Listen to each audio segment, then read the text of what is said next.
Assalamualaikum warahmatullahi wabarakatuh. Perkenalkan, nama saya Sandra Tiara Anggraini dengan nomor induk mahasiswa 15401180017. Di sini saya akan memaparkan tentang asuhan kebidanan komunitas pada keluarga Tuan N waktu pengkajian 20 Juni 2020 di Desa Sukanegara, Kecamatan Lakbok, Kabupaten Ciamis. Dengan rentan waktu pengkajian 20 Juni 2020 hingga 04 Juli 2020 untuk memenuhi tugas praktikum mata kuliah kebidanan komunitas dengan dosen pengampu Kurniati Devi Purnamasari SST MTRKEP. Sebelumnya mohon maaf apabila banyak kekurangan dan selamat menyaksikan. Yang selanjutnya, saya akan memaparkan tentang submateri. Pertama, latar belakang. 2, tujuan. 3, data subjektif, data objektif, scoring permasalahan, dan genogram keluarga. Keempat, yaitu SWOT asuhan keluarga dan foto dokumentasi yang telah saya lakukan. Asuhan kebidanan komunitas pada keluarga Tuan N waktu pengkajian 20 Juni 2020 di Desa Sukanegara, Kecamatan Lakbok, Kabupaten Ciamis, 20 Juni 2020 sampai dengan 4 Juli 2020. Selanjutnya, saya akan membahas tentang latar belakang. Desa Sukanegara merupakan desa yang terletak di Kecamatan Lakbok, Kabupaten Ciamis. Di Desa Sukanegara terdiri dari 4 RW dan 24 RT. Keluarga Tuan N tinggal di Desa Sukanegara, Dusun Sukanegara, RT 11 dan RW 2, di mana tempat tinggal keluarga Tuan N dekat dengan saya tinggal, sehingga saya memilih untuk memberikan asuhan kepada keluarga Tuan N. Selain itu juga, keluarga Tuan N terdiri dari Ibu Nifas, serta ada bayi berusia 2 tahun, sehingga saya memilih untuk memberikan asuhan kepada keluarga Tuan N. Tujuan asuhan keluarga. Pertama, tujuan umum. Setelah akhir praktek yang saya lakukan, maka diharapkan saya dapat melaksanakan asuhan komunitas pada keluarga secara konferensi.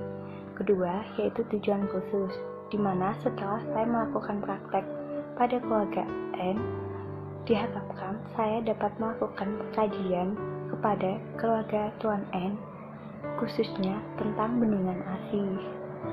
Menginterpretasikan masalah apa saja yang terdapat pada keluarga Tuan N, menentukan scoring permasalahan yang terdapat pada keluarga Tuan N, menentukan antisipasi masalah, serta melaksanakan perencanaan yang telah dibuat, dan melakukan evaluasi terhadap tindakan yang telah dilaksanakan. Selanjutnya, yaitu saya akan memaparkan hasil materi yang pertama, yaitu tentang data subjektif. Data subjektif adalah data yang dihasilkan dari anamnesa pada pasien langsung atau data yang didapatkan dari hasil wawancara kepada pasien langsung. Pertama, yaitu struktur keluarga. Pertama, nama Tuan N, umur yaitu 35 tahun, kemudian agama Islam, suku atau bangsa yaitu Sunda atau Indonesia, pendidikan terakhir, tamat SMP, penghasilan per bulan yaitu 1 juta rupiah, serta pekerjaan yaitu pembuat gula Jawa. Ini merupakan pertemuan yang pertama. Alamat yaitu RT 11 RW 2, Dusun Sukanegara, Desa Sukanegara, Kecamatan Lakbok, Kabupaten Ciamis. Usia pertama kali menikah yaitu 22 tahun. Keluarga inti sehat, keluarga sudah memiliki KIS. Jarak rumah dengan pelayanan kesehatan yaitu sekitar kurang lebih 1 km. Alat transportasi yang digunakan oleh keluarga yaitu motor roda 2. Yang saya jelaskan tadi merupakan struktur keluarga, kepala keluarga, yaitu Tuan N. Yang selanjutnya yaitu data objektif. Apa itu data objektif? Data objektif adalah data yang didapatkan dari hasil pemeriksaan yang dilakukan oleh saya sendiri. Yang pertama, pemeriksaan ibu hamil. Di dalam keluarga Tuan N tidak ada ibu hamil sehingga tidak dilakukan pemeriksaan. Kedua, ibu nifas. Nyonya Y, istri Tuan N, sedang mengalami masa nifas sehingga dilakukan pemeriksaan ibu nifas yang akan dilampirkan atau dijelaskan pada nantinya pada evaluasi terakhir yaitu swab asuhan pada Nyonya Y sebagai ibu nifas. Ketiga yaitu ibu menyusui, akan dilampirkan sama seperti yang dijelaskan sebelumnya yaitu pada swab asuhan ibu nifas. Dan yang terakhir yaitu pemeriksaan balita yang dimiliki oleh Nyonya Y dan Tuan N. Umurnya yaitu 2 tahun, panjang badan 60 cm, berat badan 8,5 kg, lingkar kepala 45 cm. Di dalam laporan tidak terdapat swab balita dikarenakan balita tidak mengalami masalah dan dinyatakan sehat walafiat. Dikarenakan ibu yang mempunyai masalah maka dilaporkan dijelaskan swab ibu nifas seperti itu. Yang selanjutnya di sini saya menyediakan gambar tentang genogram keluarga Tuan N, di mana terdapat 2 anak perempuan, 1 istri, dan 1 kepala keluarga, di mana mereka merupakan satu garis keturunan, seperti yang terlihat di gambar seperti itu. Dikarenakan anak balita keluarga Tuan N masih 2 tahun dan masih sangat membutuhkan seorang ibu, akhirnya keluarga Tuan N pun memutuskan untuk anak yang kedua untuk sementara berada di rumah neneknya seperti itu, sehingga tidak dapat dilakukan pemeriksaan pada bayi Tuan N, sehingga saya dapat melakukan pemeriksaan terhadap ibu atau istri dari Tuan N dan pemeriksaan balita usia 2 tahun. Yang selanjutnya yaitu scoring permasalahan. Di sini terdapat 3 permasalahan pada keluarga Tuan N. Yang pertama, bendungan ASI, kedua, hipertensi pada ibu nifas, dan yang terakhir yaitu kurang pengetahuan tentang PHBS pada keluarga Tuan N. Dari hasil scoring, maka penentu besar dari permasalahan yang ada di keluarga Tuan N didapatkan: pertama, bendungan ASI, kedua, hipertensi ringan pada ibu nifas, dan yang terakhir yaitu kurangnya pengetahuan tentang PHBS pada keluarga Tuan N, sehingga pemecahan masalahannya dibuat terlebih dahulu atau diatasi terlebih dahulu yang bendungan ASI. Setelah bendungan ASI selesai, baru kita dapat melakukan asuhan kebidanan komunitas yang hipertensi pada ibu nifas. Karena hipertensinya masih ringan, jadi skornya pun juga masih lebih besar yang bendungan ASI, sehingga saya akan menyelesaikan permasalahan yang pertama yaitu bendungan ASI. Selamat melihat skornya di bawah ini di gambar. Dan yang terakhir, saya di sini akan melampirkan tentang swab PNC atau swab ibu nifas atau dokumentasi yang telah saya tulis setelah melakukan asuhan selama 5 kali kunjungan pada keluarga Tuan N. Di sini saya akan membacakannya. Selamat menyaksikan. Soal PNC, asuhan kebidanan pada Ibu Nifas, Nyonya Y, umur 29 tahun, P2, Ad 0, 7 hari postpartum dengan bendungan ASI dan hipertensi ringan.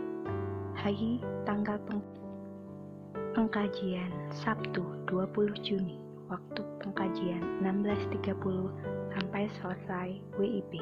Tempat pengkajian RT 11 RW 12 Dusun Sukanegara, Desa Sukanegara, Kecamatan Lakbok, Kabupaten Ciamis. Pengkaji Sandra Tiara Anggraini. Data subjektif 1. Identitas istri dan suami. Nama Nyonya Y, Tuan N. Umur 29 tahun, 35 tahun. Agama Islam. Pendidikan tamat SMP. Pekerjaan istri, ibu rumah tangga. Suami pembuat gula Jawa. Suku bangsa istri Jawa, suami Sunda. Alamat RT 11 RW 2 Dusun Sukanegara, Desa Sukanegara, Kecamatan Lakbok, Kabupaten Ciamis.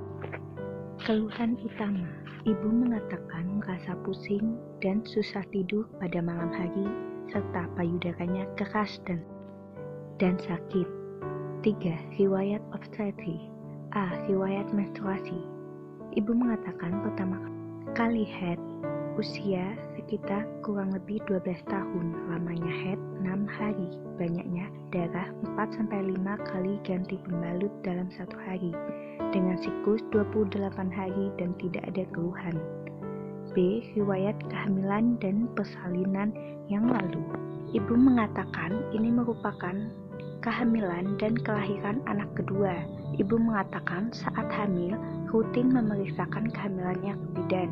Ibu mengatakan pada tanggal 13 Juni 2020, ibu melahirkan dengan jenis kelamin perempuan dan dengan berat badan 3.100 gram, lingkar kepala 35 cm dan lingkar dada 32 cm.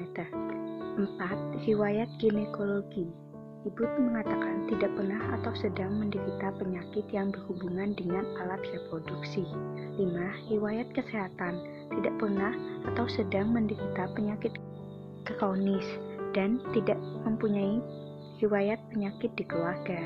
Riwayat perkawinan. Ibu merupakan pernikahan yang pertama. Lama pernikahan kurang lebih 2 tahun. Pada saat menikah, usia ibu 20 tahun dan usia suami 25 tahun. Riwayat psikososial. Suami dan keluarga mendukung kehamilan ini. Pengambilan keputusan dan keluarga adalah suami. Adat istiadat, tidak ada adat istiadat yang dilakukan. Riwayat KB. Ibu mengatakan ibu tidak pernah menggunakan KB apapun. 10. Gaya hidup yang mempengaruhi kesehatan. Ibu mengatakan tidak pernah atau sedang melakukan gaya hidup yang bisa mempengaruhi kesehatan, misalnya rokok dan minuman yang bersoda atau beralkohol. 11. Pola kebiasaan sehari-hari. A. Pola makan. Saat hamil, makan 2-3 kali sehari dengan menu tidak bervariasi dan minum 6-7 gelas per hari. Saat nifas, makan 2-3 kali per hari dengan menu tidak bervariasi dan minum 7-8 gelas per hari. B. Pola eliminasi. Saat hamil, BAB 1 kali per hari dan BAK 6-7 kali per hari dan tidak ada keluhan. Saat nifas 1-2 kali per hari dan BAK 7-8 kali per hari tidak ada keluhan. Pola istirahat. Saat hamil tidur malam 5-6 jam per hari dan tidak tidur siang. Saat nifas tidur malam 5-6 jam per hari dan tidur siang 1 jam per hari. Personal hygiene, saat hamil, mandi 2 kali per hari, keramas 3 kali per minggu, dan ganti pakaian 3 kali per hari. Saat nifas, mandi 2-3 kali per hari, keramas 3 kali per minggu, dan ganti pakaian 3-4 kali per hari. Aktivitas sehari-hari keseharian melakukan pekerjaan rumah seperti mencuci, menyapu, mengepel lantai, dan berjualan makanan ringan dan minuman di rumahnya. Pola hubungan seksual. Saat hamil melakukan hubungan seksual jarang sekali. Saat nifas belum pernah melakukan hubungan seksual. Yang selanjutnya yaitu B. Data objektif. 1. Keadaan umum baik, kesadaran kompost mentis, keadaan emosional baik, tanda-tanda vital, tekanan darah 140/90 mHg, nadi 71 kali per menit, pernafasan 18 kali per menit, suhu 36,5 derajat Celcius, antropometri BB 67 kg, tinggi 160 cm, lila 28 cm, pemeriksaan fisik, kepala bersih, rambut tidak ada rontok dan tidak ada benjolan, muka bersih, tidak ada klosma gravidarum. Mata simetris, konjungtiva merah muda, sklera putih, penglihatan normal. Hidung bersih, tidak ada serumen, tidak ada nyeri tekan, dan tidak ada polip. Penciuman normal. Telinga kotor, ada sekret, dan pendengaran baik. Mulut bersih, tidak ada stomatitis, tidak ada karies dan lubang gigi. Leher tidak ada pembengkakan, kelenjar tiroid, limfa, getah bening, dan vena jugularis. Dada simetris, puting, menonjol, dan tidak ada benjolan. ASI keluar sedikit. Payudara keras dan saat disentuh sakit. Abdomen inspeksi, tidak ada luka bekas operasi. Striae gravidarum negatif. Linea nigra positif, linea alba negatif. Ekstremitas atas tidak ada udim, kekakuan sendi, dan kuku tidak pucat. Bawah tidak ada udim dan kekakuan sendi. C. Analisa data. Nyonya Y, 29 tahun, P2, A0, 7 hari postpartum dengan bendungan ASI dan hipertensi ringan. D. Penata laksanaan. Memberitahukan ibu hasil pemeriksaan. Ibu mengerti. Memberitahu ibu edukasi tentang masa nifas, pengertian, tahapan, dan masalah-masalah yang sering terjadi saat nifas dengan cara mengatasinya, dan tanda bahaya nifas. Ibu mengerti. Memberitahu ibu edukasi tentang senam nifas, cara menyusui yang baik dan benar, dan cara pemerasan payudara untuk mengeluarkan ASI agar tidak terjadi bendungan ASI. Melakukan kunjungan ulang keesokan harinya untuk penyuluhan tentang bendungan ASI. Dan yang terakhir yaitu pendokumentasian dalam bentuk SOAP. Ini merupakan catatan perkembangan 5 kali kunjungan yang saya lakukan.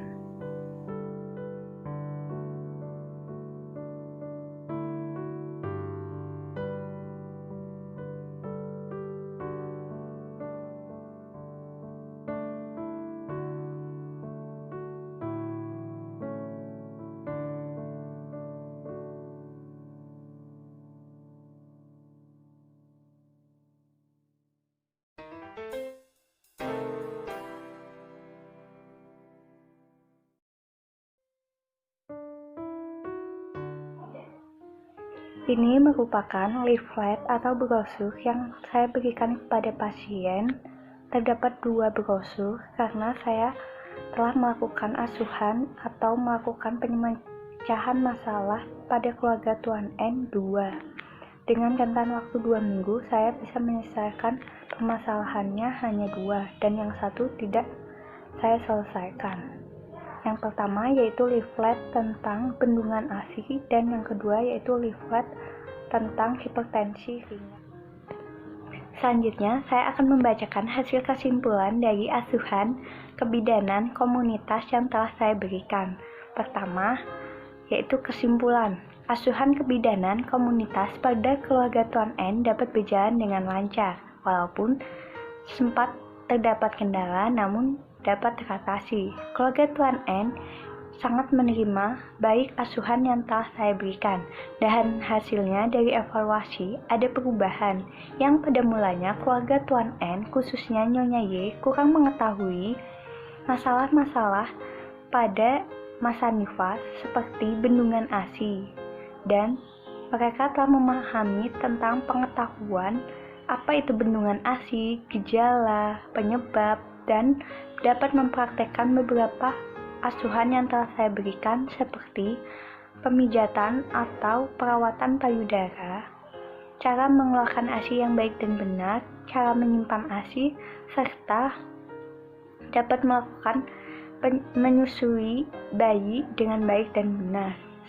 Dan yang terakhir, Nyonya Y juga berjanji akan memakan makanan yang bergizi serta istirahat yang cukup sehingga hipertensi ringannya dapat teratasi dan tidak kambuh lagi. Sekian presentasi dari saya. Apabila ada kekurangannya, mohon maaf sebesar-besarnya. Wabillahi taufiq wal hidayah. Wassalamualaikum warahmatullahi wabarakatuh.